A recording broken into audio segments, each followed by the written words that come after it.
Welcome back to South Tube. நம்ம இந்த வீடியோல தூத்துக்குடியில சால்ட் எப்படி தயார் பண்றாங்க அப்படின்றத இந்த வீடியோல பார்க்க போறோம். கண்டிப்பா கவர் போட்டோல நீங்க பார்த்திருப்பீங்க, ஸ்டோரி ஆஃப் சால்ட்.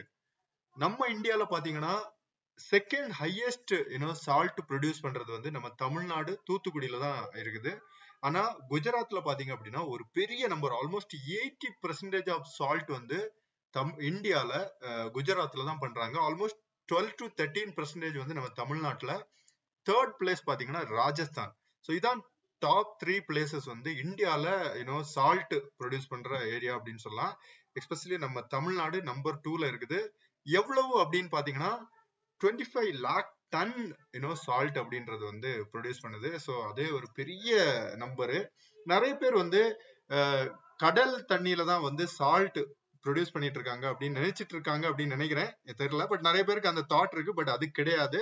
ஸோ ஒட்டுமொத்தமா ஒரு வேற மாதிரி ஒரு ப்ராசஸ் இருக்குது. நம்ம அரிசி எப்படி விளைவிச்சுட்டு இருக்கோம், அதுக்கு நிறைய ஸ்டெப்ஸ் இருக்குது. ஆக்சுவலி ஃபர்ஸ்ட் விதை போடுறது, அந்த நெல்லை போடுறது, அதுக்கப்புறம் அது ஸ்டேஜ் பை ஸ்டேஜா அப்புறம் நமக்கு நெல் கிடைக்கிற மாதிரி இங்கேயும் ஒரு பெரிய ப்ராசஸ் இருக்குது. ஸோ அதான் பாத்தீங்க, இப்ப நீங்க பாத்துட்டு இருக்கீங்க இல்லையா, இப்ப நீங்க பார்த்தா தெரியும், இந்த இடத்துலதான் ஒரு போர் போட்டிருக்காங்க. இந்த இடத்துலதான் அந்த போர் தண்ணி, அது மூலம் தான் ஆக்சுவலி அது ஃபர்ஸ்ட் அது ஸ்டார்ட் ஆகும். ஸோ இத மாதிரி எல்லா இடங்கள்லயும் இருக்கும் ஆக்சுவலி.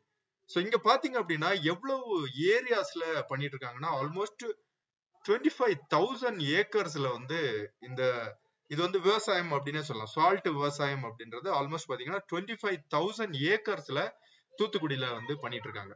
இங்க பாத்தீங்கன்னா தெரியும், இப்ப போர்ல இருந்து அந்த தண்ணி அப்படின்றது ஃபர்ஸ்ட் ஒரு லேண்டுக்கு வருது. இதுதான் ஃபர்ஸ்ட் ஸ்டெப் ஆக்சுவலி. சோ இந்த லேண்ட்ல சால்ட் நடக்குமா அப்படின்னு கேட்டீங்கன்னா கிடையாது. ஸ்டேஜ் பை ஸ்டேஜா இருக்கும். ஃபர்ஸ்ட் ஸ்டேஜ் தான் தண்ணி போர்ல இருந்து இந்த இடத்துக்கு வரும். இந்த இடத்துல இருந்து பாத்தீங்கன்னா இங்க டிகிரி டெம்பரேச்சர், அந்த டெம்பரேச்சரை கால்குலேட் பண்ணி தான் இது ஒவ்வொரு ஸ்டேஜுக்கா மூவ் ஆயிட்டு இருக்கும். சோ அந்த ஒவ்வொரு ஸ்டேஜ் டெம்பரேச்சர் அடைஞ்ச உடனே அங்க இருந்து அந்த தண்ணியை அடுத்த இடத்துக்கு இடம் மாத்துவாங்க. சோ இது ஸ்டேஜ் 2 தான் நீங்க இப்ப பாத்துட்டு இருக்குது. இந்த இடத்துல பாத்தீங்கன்னா ஸ்டேஜ் 2. அதுக்கப்புறம் இங்க இருந்து அந்த டெம்பரேச்சரை செக் பண்ணுவாங்க அந்த மிஷின் வச்சு. அந்த டெம்பரேச்சர் அந்த டிகிரின்னு சொல்லுவாங்க. அந்த டிகிரி கூட கூட இடத்துக்கு இடமாற்றம் பண்ணிட்டே இருப்பாங்க. சோ இது தேர்டு, இப்ப நீங்க பாத்துட்டு இருக்கிறது தேர்டு லெவல்ல இருக்குது. இங்கேயும் உப்பு விளையுமா அப்படின்னு கேட்டீங்கன்னா கிடையாது. அடுத்த இடம் இப்ப நீங்க பாத்துட்டு இருக்கிறது ஃபோர்த் ஸ்டேஜ். சோ ஒவ்வொரு இடத்துக்கும் இது தாண்டி அடுத்த ஸ்டேஜுக்குல தான் அந்த உப்பு தயாராகிற இடம் வரும் ஆக்சுவலி. சோ இந்த இடங்கள் எல்லாம் நீங்க தண்ணி பார்த்தாலே தெரியும், அதோட கலரும் அதோட டிகிரி டெம்பரேச்சர் மாறிக்கொண்டே இருக்கும். ஓவர் ரொம்ப ஹீட் ஆகும் ஆக்சுவலி. சோ அந்த சால்ட் அந்த ஹீட்ல தான் அது ப்ரொடியூஸ் ஆகும். அந்த தண்ணியும் அந்த டிகிரியும் அந்த டெம்பரேச்சர் எல்லாம் சேர்ந்துதான் சால்ட் விளையும். இப்ப பாத்தீங்கன்னா இந்த லேண்டுக்கு அது லாஸ்ட் வரும். இந்த இடத்துல வந்த உடனே அந்த தண்ணி அங்கே விட்டுருவாங்க. அப்புறம் அந்த சால்ட் இங்க இருந்தா அந்த உருவாக ஆரம்பிக்கும் சின்ன சின்னதா. அப்புறம் பாத்தீங்கன்னா தெரியும், அந்த சின்ன குட்டி சால்ட்டா அப்புறம் அது விளைஞ்சு நம்ம நெல் எப்படி விளையுமோ அதே மாதிரி விளைஞ்சு ஒரு பெருசா வரும். சோ அதை கரெக்டான டைமுக்கு நம்ம அதை எடுத்துட்டா திரும்ப அது விளைஞ்சிட்டே இருக்கும் ஆக்சுவலி. அப்படிதான் சொல்லுவாங்க. சோ ஒரு டைம் எடுப்பாங்க, அடுத்த திரும்ப கொஞ்ச நாள் விட்டோம்னா திரும்பவும் எடுப்பாங்க. அந்த ஸ்டெப் ஒரு டைம் கொடுத்துருப்பாங்க. இந்த நாளைக்கு ஒருக்கா உப்பு விளைஞ்சிட்டே இருக்கும். சோ அது பாத்தீங்கன்னா இதோட மேஜரா பாத்தீங்கன்னா மார்ச் டு செப்டம்பர் இதான் அதோட டைம் ஆக்சுவலி. யூஸ்வலா உப்பு விளையிற டைம் பாத்தீங்கன்னா இந்த டைமும். அதுக்கு அடுத்தது பாத்தீங்கன்னா நம்ம ரெய்னி சீசன் வந்துடும், அப்புறம் வின்டர் சீசன். இந்த சீசன்ல எல்லாமே அது விளையாது. இந்த சீசன்ல மட்டும்தான் விளையும். பிட்வீன் மார்ச் டு செப்டம்பர்ல தான் விளையும். சோ தூத்துக்குடி நான் சொன்னேன் இல்லையா, ஒரு பெரிய லெவல்ல இருக்கு. இங்க பாத்தீங்கன்னா பிளைன் எம்டி லேண்ட் தான், ஒரு மரமும் நீங்க பார்க்க முடியாது. மொத்தமா நான் அதான் சொன்னேன் இல்லையா, 25,000 ஏக்கர்ஸ்ல நடக்குது. நம்ம இது எங்க இந்த வீடியோ அப்படின்றது கேப்சர் பண்ணோம்னா தூத்துக்குடியில முல்லக்காடு அப்படின்னு சொல்ற இடத்துலதான் நம்ம கேப்சர் பண்ணோம்.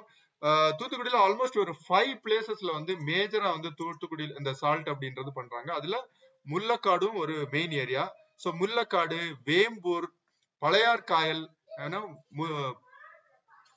முத்தையாபுரம், இந்த மாதிரி இடங்கள்ல எல்லாமே சால்ட் நிறைய விளையுது. இதுல பாத்தீங்கன்னா நம்ம சொன்னோம் ஆல்ரெடியே 25,000 ஏக்கர்ஸ்ல இந்த சால்ட் விளையிறாங்க. அதுல ஆல்மோஸ்ட் பாத்தீங்கன்னா நான் சொன்ன மாதிரி 25 lakhs ஆஃப் டன் சால்ட் ஆனுவலா ப்ரொடியூஸ் பண்ணுது தூத்துக்குடியில.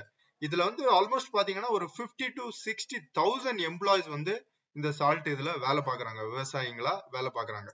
சோ ஒரு பெரிய ஒரு மக்கள் கூட்டம் வந்து இதுக்கு இருக்கு.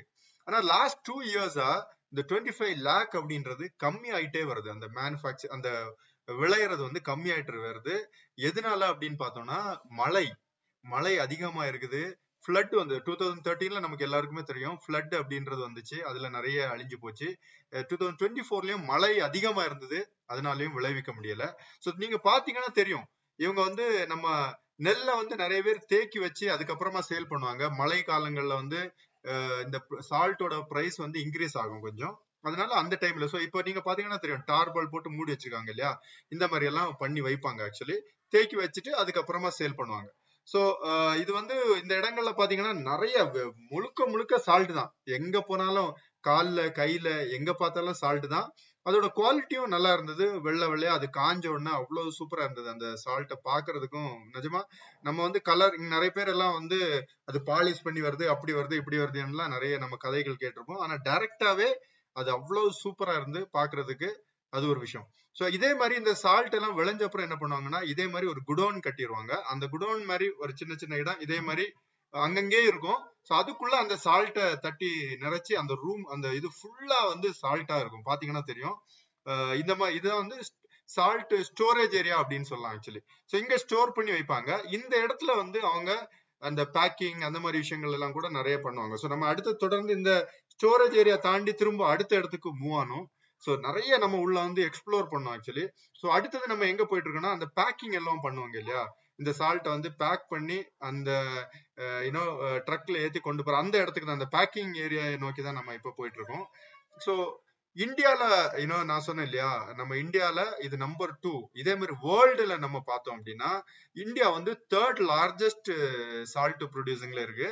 நம்பர் 1ல வந்து சைனா இருக்கு. நம்பர் 2ல பார்த்தோம் அப்படின்னா வந்து அமெரிக்கா இருக்கு. நம்பர் 3ல நம்ம இந்தியா இருக்கு ஆக்சுவலி. சோ அந்த அளவுக்கு நம்ம டன் கணக்குல வந்து சால்ட் நம்ம ப்ரொடியூஸ் பண்றோம். சோ நம்ம நிறைய வெளிநாடுகளுக்கு வந்து நம்ம இங்க இருந்து ஏற்றுமதி பண்ணிட்டு இருக்கோம் சால்ட். எவ்வளவு பேருக்கு தெரியும்னு தெரியல. நிறைய சிங்கப்பூர், மலேசியா, இந்த மாதிரி தாய்லாந்து, இந்த மாதிரி இடங்களுக்கு எல்லாம் சால்ட் நம்ம இங்க இருந்து ஆக்சுவலி ஏற்றுமதி கப்பல் மூலம் பண்ணிட்டு இருக்கோம். அதனாலதான் தூத்துக்குடியில ஒரு பெரிய துறைமுகமே இருக்கு. சோ இங்க இருந்து இந்த சால்ட் இந்த மாதிரி விஷயங்களை எடுத்துட்டு போறது. சோ நம்ம வந்து ஒரு வழியா இங்க சால்ட் பேக்கிங் பண்ற ஏரியாவுக்கு வந்துட்டோம் ஆக்சுவலி.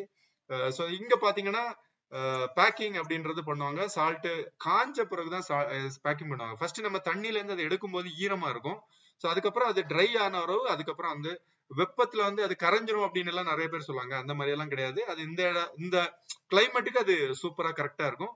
சோ பேக்கிங் அவ்வளவு குயிக்கா பண்ணுவாங்க. பேக்கிங் பண்றது அதை அதை மூட்டையில ஆக்குறது, மூட்டையில இருந்து திரும்பவும் ட்ரக்ல ஏத்துற இந்த மாதிரி விஷயங்கள் எல்லாம் இந்த இடத்துல நடக்கும். சோ சால்ட் வந்து பேக் ஆகும். இது வந்து பெரிய சால்ட், அப்படியே அந்த முழு சால்ட் அப்படின்னு சொல்லுவோம். அப்புறம் பவுடர் சால்ட்னு சொல்லுவோம் இல்லையா, அது வேற. அது வந்து வேற அதுக்கும் நம்ம அந்த இடத்துக்கும் நம்ம ஆக்சுவலி போக போறோம். சோ இது வந்து அந்த பெரிய சால்ட்டை முழு சால்ட்டை வந்து அப்படியே பேக் பண்ணி விற்பாங்க. சோ அது இந்த அந்த அது என்ன மாதிரி இருக்கும் அப்படின்றது கண்டிப்பா நீங்க பார்த்திருப்பீங்க ஆக்சுவலி. சோ இங்க இருந்து நம்ம அடுத்தது இந்த இடத்தெல்லாம் எக்ஸ்ப்ளோர் பண்ணிட்டு அடுத்தது நம்ம போன இடம் பாத்தீங்கன்னா நம்ம அந்த சால்ட் பவுடர் எல்லாம் பண்ணி அடுத்தது அதை பேக் பண்ணுவாங்க இல்லையா, அந்த இடத்தையும் நம்ம பாத்துடலாம் அப்படின்னு சொல்லிட்டு இங்க இருந்து அடுத்தது நம்ம கிளம்பிட்டோம். நம்ம நிறைய சொன்ன மாதிரி இது ஸ்டேஜ் பை ஸ்டேஜா தான் நடக்கும். சால்ட் ப்ரொடியூஸ் பண்றது ரொம்ப ஈஸியான விஷயம் கிடையாது. ஒரு மழை வந்துச்சுன்னா அந்த விவசாயம் முழுக்க அழிஞ்சு போயிடும். ஒரு பெரிய மழை வந்துச்சுன்னா ரொம்ப கஷ்டம். சின்ன சின்ன மழைக்கெல்லாம் தாக்கு பிடிக்கும். ஆனா ஒரு அந்த டெம்பரேச்சர் வந்து கரெக்டா இல்லை அப்படின்னா உப்பு வந்து விளையவே செய்யாது. சோ நிறைய கஷ்டங்கள் வந்து இந்த உப்பு விளைவிக்கிறவங்க வந்து கஷ்டப்படுவாங்க. இதுல நிறைய பேர் பார்த்தோம் அப்படின்னா நம்ம சொன்ன மாதிரி பெண்கள் தான் வேலைக்கு இருக்காங்க. சோ பெண்கள் வந்து அதிகமா இருக்காங்க. வெயில் தூத்துக்குடியில வெயிலின் தாக்கம் வந்து ரொம்ப அதிகமா இருக்கும். எஸ்பெஷலி முள்ளக்காடு அந்த சைடு எல்லாம் நம்ம போயிருந்தோம் ஒரு டே டூர். அப்பயே பார்த்தோம் வெயில் ரொம்ப அதிகமா இருக்கும். அதனால இவங்க என்ன பண்ணுவாங்கன்னா நைட்டு நிறைய பேர் வேலை பார்க்காங்களாமா. ஏர்லி மார்னிங்ல வந்து வேலை பார்க்கறது, அப்புறம் ஈவினிங் வந்து வேலை பார்க்கறது, இந்த மாதிரி பண்ணுவாங்களா. நம்ம மதிய வேலை போயிருந்தோம், அதனால மக்கள் கம்மியா இருந்தாங்க. இதாவது ஏர்லி மார்னிங் ஈவினிங் நம்ம போனோம் அப்படின்னா நிறைய பேர் இருப்பாங்களாமா ஆக்சுவலி வேலைக்கு. சோ நம்ம போனது ராங் டைம். அதனாலதான் நமக்கு ரொம்ப கம்மியான மக்கள் தான் நம்ம ஸ்பாட் பண்ண முடிஞ்சது ஆக்சுவலி. சோ இவங்க வந்து ஒருத்தங்க 2 வேலை பார்ப்பாங்களா ஒரு நாள். 2 வேலை, காலையில ஒரு வேலை, சாயங்காலம் ஒரு வேலை. சோ அது ஒரு டைமிங் எனக்கு கரெக்டா தெரியல. ஒரு வேலை பார்க்கும்போது அவங்களுக்கு ஐ திங்க் 400 ரூபி 350 ரூபி ஏதோ கொடுப்பாங்க போலுக்கு. 2 வேலை பார்த்தா 700 or 800. இது ஆண்களுக்கு வந்து கொஞ்சம், பெண்களுக்கு இது, ஆண்களுக்கு வந்து ஐ திங்க் 450 or 500 இருக்கும்னு நினைக்கிறேன். சோ எல்லாருமே 2 வேலைகள் ஒரு நாள்ல பார்ப்பாங்க அந்த மாதிரி சொன்னாங்க ஆக்சுவலி. சோ ஒரு வழியா நம்ம அடுத்தது வந்து அந்த சால்ட் வந்து பவுடர் பண்ணுவாங்க இல்லையா, பொடி பண்ற இடத்துக்கு நம்ம ஆல்மோஸ்ட் வந்துட்டோம் ஆக்சுவலி. சோ இந்த இடத்துல ஒரு மிஷின் இருக்கும். அந்த இடத்துல வந்து நிறைய லேபர்ஸ் என்ன பண்ணுவாங்கன்னா, ஒருத்தங்க உப்பை எடுத்துக்கொண்டு தட்டுறது, அப்புறம் விட்டு பவுடர் ஆகி அதை எடுத்துக்கொண்டு அடுத்தது ஒரு இடத்துல யூனோ தட்டி வைப்பாங்க. அது ட்ரை ஆன உடனே பொடி உப்பு நம்ம பவுடர் உப்பு நமக்கு தெரியும் இல்லையா, அதை வந்து பேக் பண்ணி அதுக்கப்புறம் தான் அந்த பேக்கிங் ப்ராசஸ் நடக்கும். நம்ம ஆல்ரெடி பார்த்தோம் இல்லையா, அந்த பெரிய உப்பை வந்து எப்படி பேக்கிங் பண்ணாங்களோ அதே மாதிரி இங்கேயும் பேக்கிங் பண்ணி அதே மாதிரி அந்த பிராண்ட் எல்லாம் போட்டு திரும்பவும் லாரியில ஏத்தி கொண்டு போயிருவாங்க ஆக்சுவலி. ஸோ இந்த மாதிரி தான் அந்த ப்ராசஸ் நடக்கும் ஆக்சுவலி. ஸோ நீங்க அந்த ஸ்டெப்ஸ் பார்த்தா தெரியும் இங்க என்ன மாதிரி பண்ணிட்டு இருக்காங்க அப்படின்ட்டு. ஸோ அதையும் நம்ம முழுக்க அவங்கள்ட்ட என்கொயரி எல்லாம் பண்ணோம். சில டைம்ல வெயில் தாக்கம் அவ்வளவு அதிகமா இருக்கும் அப்படின்னு சொன்னாங்க. இருந்தாலும் அவங்களுக்கு வேற ஆப்ஷனே கிடையாது. ஒரு மரத்துல நிழல்ல போயிருக்கலாம், அந்த மாதிரி எல்லாம் எதுவும் கிடையாது. அவங்க முழுக்க முழுக்க அந்த வெயில்ல தான் இருக்கணும். அவங்கள பார்த்தாலே தெரியும் இன்னும் நல்ல கருப்பா, அந்த வெயில் தாக்கத்தினால அவங்க வந்து ரொம்ப கருப்பா இருப்பாங்க ஆக்சுவலி. நிறைய பேர் பார்க்கும்போது தெரியும் அவங்களுக்கு. சோ ஒரு சில ஆண்கள் வேலை பாக்குறாங்க, ஆனா நிறைய பெண்கள் தான் வந்து இந்த வேலைக்கு பயன்படுத்துறாங்க. நம்ம பார்த்தா இப்போ ஒரு 50 to 60,000 வேலை பாக்குறதுல ஒரு 35,000 வந்து பெண்கள் தான் வந்து இந்த வேலைக்கு இருக்காங்க ஆக்சுவலி. சோ ஒரு புது அனுபவமா இருந்து இதை பாக்குறது. ஏன்னா நம்ம அந்த சால்ட் எப்படி பண்ணுவாங்கன்னு நிறைய பேருக்கு தெரியாது ஆக்சுவலி. நிறைய பேருக்கு தெரிஞ்சிருக்க வாய்ப்பு இல்லை. ஏன்னா நம்ம இந்தியாலே ஒரு சில இடங்கள்ல தான் இந்த சால்ட் அப்படின்றது வந்து தயாராகுது, விளையுது. சோ அதனால இதுல தூத்துக்குடி, தமிழ்நாடு தூத்துக்குடி அப்படின்றது ஒரு பெரிய பெருமை. நமக்கு வந்து உப்பு சத்தியாகிரகம் எல்லாம் நீங்க கேள்விப்பட்டிருப்பீங்க. உப்புக்கு போர்க இதெல்லாம் நிறைய பிரச்சனைகள் எல்லாம் ஒரு காலத்துல இருந்தது.